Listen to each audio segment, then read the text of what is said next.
Welcome to this third edition of ETBRANDEQUITYinformals, the content marketing edition.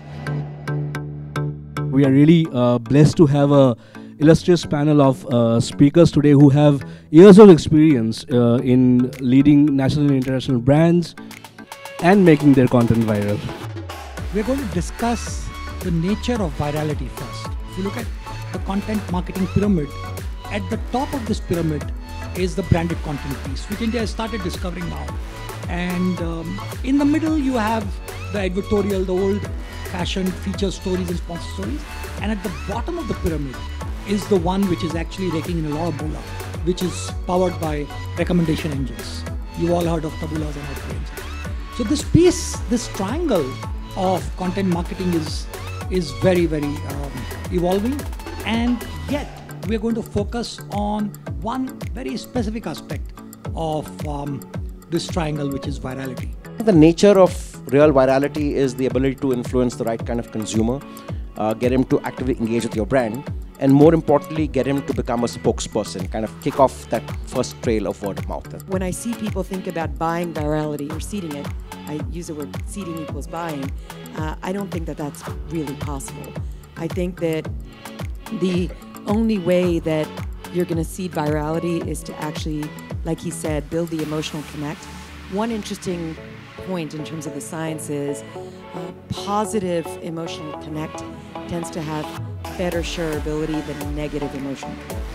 So we know that from various testing that if you go the positive route, you'll see better results. So maybe there is a little bit more science there than not.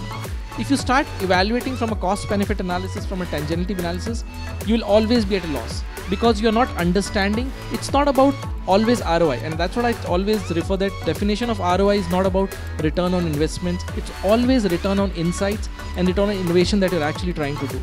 So that's what I say.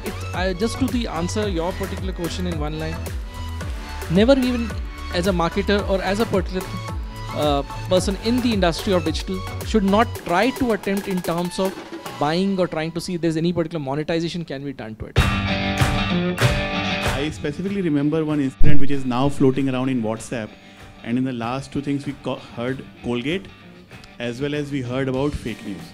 Now one of the WhatsApp messages which is coming as picture is that in 80s they used to say don't use salt and charcoal. In the 80s that was the ad, and we have seen that. And now they have both the variations called Colgate Salt and Colgate Charcoal. Now this message I've seen at least 4 or 5 times, and we have grown with Colgate and in the morning first thing. But now as the consumer, it might be fake or it might be real, I don't know.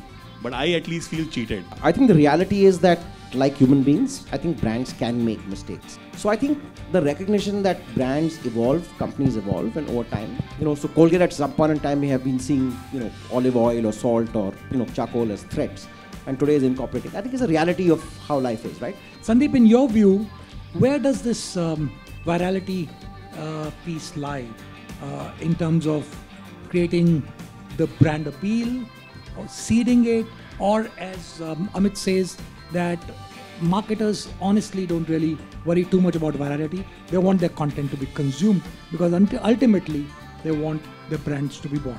People say I have 100 likes, 2000 likes on my Facebook, and suddenly the next day I'm ill. Hardly there's nobody at the hospital.